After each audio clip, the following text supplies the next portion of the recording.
कहानी की शुरुआत में हमें एयरपोर्ट दिखाया जाता है, जहां हम ब्रैड नाम के एक पायलट को देखते हैं। वह तेजी से जहाज की तरफ जा रहा होता है और साथ ही साथ वीडियो कॉल पर अपनी बेटी से बात भी कर रहा होता है। उसकी बेटी कहती है कि आज सुबह मैंने न्यूज़ देखी थी, जिसमें बताया जा रहा था कि आप जिस एरिया में जा रहे हो, वहां का मौसम बहुत ज्यादा खराब है, जिस वजह से और भी कई सारी फ्लाइट्स कैंसिल कर दी गई है। इसलिए आपको भी अपनी फ्लाइट कैंसिल करके घर वापस आना चाहिए। लेकिन ब्रेड मुस्कुरा कर जवाब देता है कि मैं पहले भी कई बार ऐसे मौसम में सेफली जहाज उड़ा चुका हूं, इसलिए तुम परेशान मत हो। मैं जल्द ही घर वापस आ जाऊंगा। यह सुनकर उसकी बेटी खुश हो जाती है और कॉल काट देती है। उसके बाद ब्रैड जहाज के केबिन में आकर को पायलट से मिलता है। को पायलट थोड़ा सा नर्वस था क्योंकि आज वह पहली बार फ्लाइट उड़ाने वाला था। तभी एक एयर होस्टेस आकर ब्रैड को बाहर बुलाती है, जहां एक पुलिस अफसर ब्रैड को बताता है कि इमरजेंसी की वजह से तुम्हें एक कातिल को अपने साथ ले जाना पड़ेगा, जिसका नाम टोनी है। टोनी एक बहुत ही ताकतवर और खतरनाक इंसान है, जिस पर मर्डर का केस है और अब इसे जहाज के जरिए दूसरी कंट्री ले जाकर उम्र भर कैद के लिए जेल में डाला जाएगा। वो पुलिस अफसर ब्रैड से कहता है कि यह जिम्मेदारी हम तुम्हें इसलिए दे रहे हैं क्योंकि तुम एक काबिल और समझदार पायलट हो। ब्रैड मान जाता है और टोनी को सबसे लास्ट वाली सीट्स में बिठा देता है ताकि बाकी पैसेंजर्स को कोई परेशानी ना हो। उसके बाद सभी पैसेंजर्स अपने सीट्स पर बैठ जाते हैं और ब्रैड जहाज के स्टाफ के पास आकर कंफर्म कर लेता है कि सभी पैसेंजर्स आ गए हैं, जिसके बाद जहाज टेक ऑफ कर लेती है। ऊंचाई पर पहुंचने के बाद ब्रैड जहाज को ऑटो पायलट पर लगाकर को पायलट के साथ अपनी फैमिली के बारे में बातें करने लगता है। ब्रैड को पायलट को मोबाइल में अपनी बेटी की फोटो दिखाता है और कहता है कि मैं अपनी बेटी से बहुत प्यार करता हूं और हमारा इस दुनिया में एक दूसरे के अलावा और कोई भी नहीं है।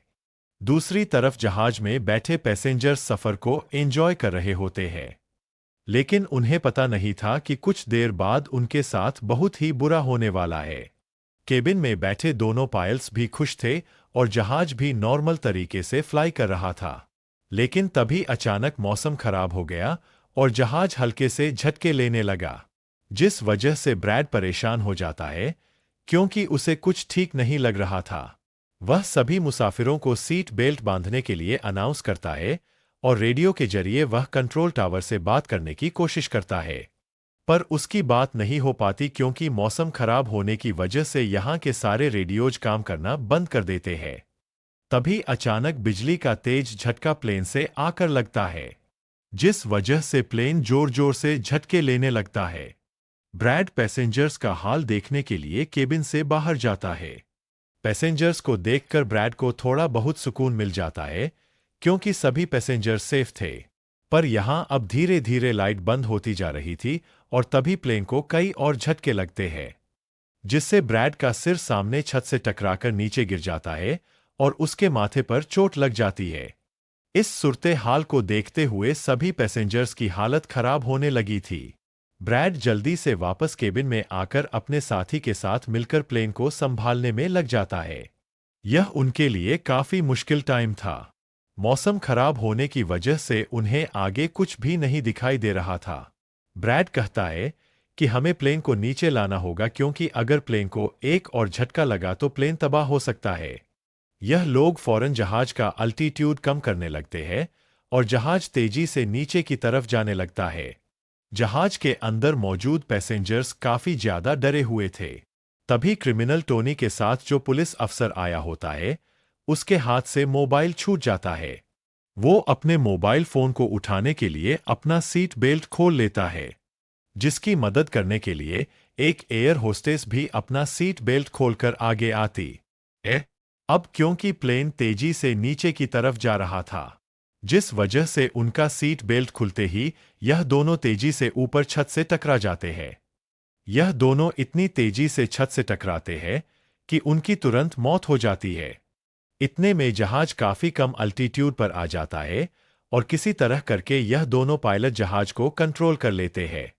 लेकिन अब जहाज में ज्यादा पावर नहीं बची होती।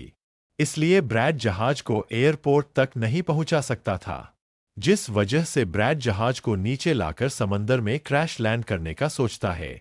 लेकिन तभी यह दोनों कुछ दूर एक आइलैंड देख लेते हैं, जिसके बाद ब्रैड जहाज की डायरेक्शन आइलैंड की तरफ कर लेता है और आइलैंड पर लैंड करने का फैसला करता है।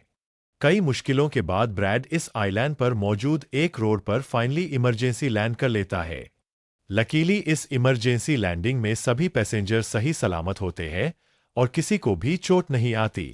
तभी जहाज में पीछे शॉर्ट सर्किट होता है, जिसे देखकर ब्रैड खुश हो जाता है, क्योंकि जहाज में अभी भी थोड़ी बहुत बिजली बची हुई थी। सभी पैसेंजर्स के जहाज से उतरने के बाद एक एयर होस्टेस कैप्टन ब्रैड को बताती है कि क्रिमिनल टोनी को ले जाने वाला पुलिस अफसर मारा गया है और एक एयर होस्टेस भी मारी गई है। यह सुनकर ब्रैड बहुत ज्यादा मायूस हो जाता है। दूसरी तरफ एयरलाइन कंपनी का मालिक देखता है कि उसका एक जहाज अचानक गायब हो गया है, क्योंकि उसने प्लेन को लैंड होते हुए नहीं देखा था और काफी देर से रेडियो खराब होने की वजह से उसका पायलट से कांटेक्ट भी नहीं हो पा रहा था। इसीलिए वो एयरलाइन कंपनी का मालिक स्कार्स डेल नाम के एक रेस्क्यू एक्सपर्ट को बुलाता है, जो ऐसे लोगों को ढूंढने का काम करता है जो मुश्किल में कहीं फंसे हुए होते हैं। एयरलाइन कंपनी का मालिक उसे कहता है कि मुझे मेरे प्लेस की सारी डिटेल्स चाहिए, जैसे वो कहाँ गया, उसके वर्कर्स और सभी पैसेंजर्स कहाँ हैं। जिसके बाद रेस्क्यू एक्सपर्ट अपने काम पर लग जाता है। दूसरी तरफ सारे पैसेंजर्स इस सोच में थे कि हम यहां क्यों उतरे हैं। ब्रैड सभी पैसेंजर्स को इकट्ठा करके समझाता है कि इमरजेंसी की वजह से हमें यहां उतरना पड़ा। प्लेन में अभी भी थोड़ी बहुत बिजली मौजूद है, जिसे हम बाकी चीजों को ठीक कर लेंगे। तब तक आप लोग यहां आराम से रहें और आप लोग घबराइएगा नहीं। बहुत जल्द हम यहां से निकल जाएंगे। जिसके बाद ब्रैड प्लेन के पास आकर उसे ठीक करने में लग जाता है, पर वो देखता है कि जहाज में पावर काफी कम है, इसलिए उन्हें मदद का इंतजार करना होगा। यह लोग मैप निकालकर खुद ही अपनी लोकेशन देखने लगते हैं, ताकि उन्हें पता चल सके कि आखिर यह लोग किस जगह पर है। ब्रैड का साथी को पायलट नक्शा देखकर बताता है कि हम एक प्राइवेट आइलैंड पर फंसे हुए हैं। यह जगह बहुत ही खतरनाक है।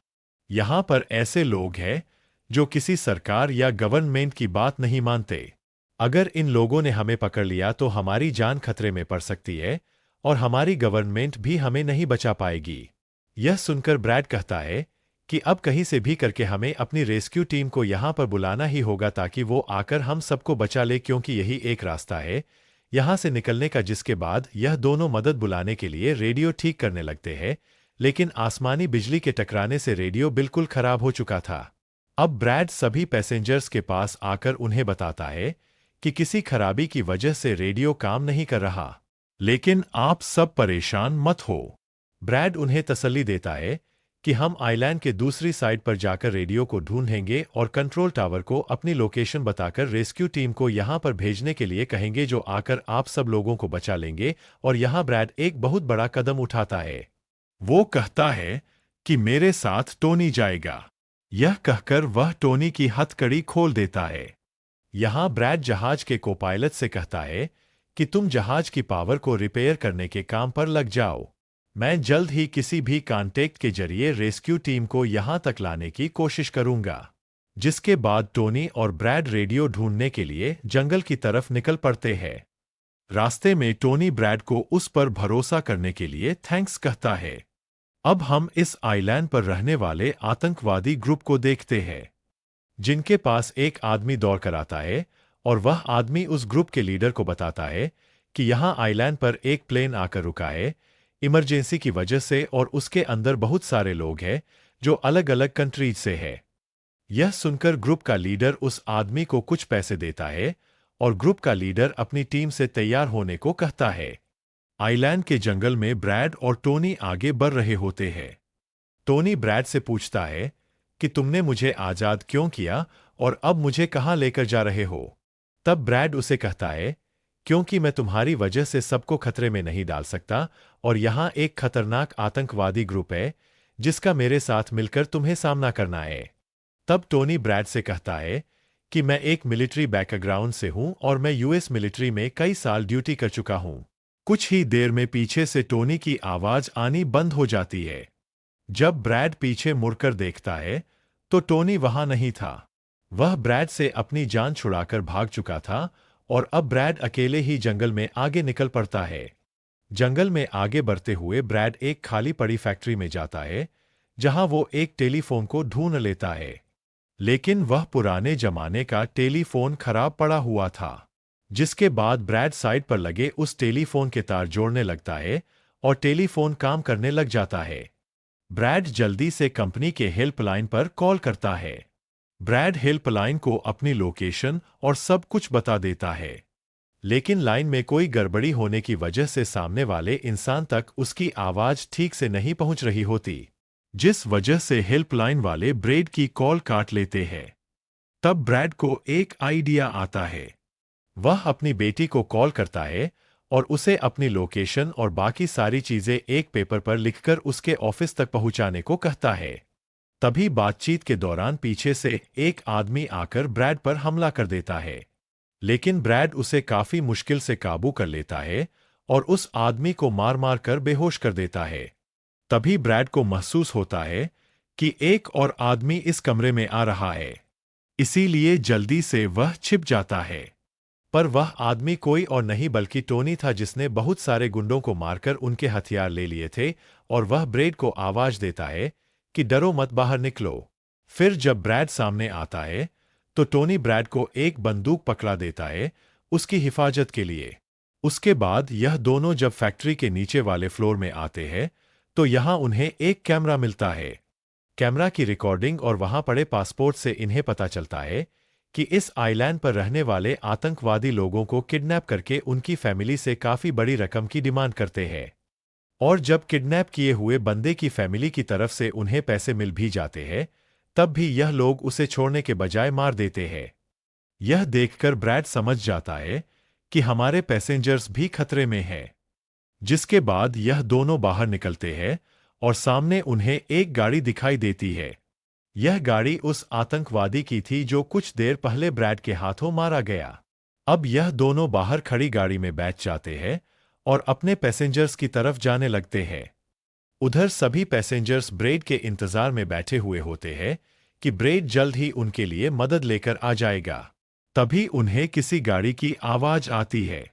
गाड़ी की आवाज सुनकर यह लोग खुश हो जाते हैं और यह लोग समझते हैं कि ब्रैड उनके लिए रेस्क्यू टीम बुला लिया है।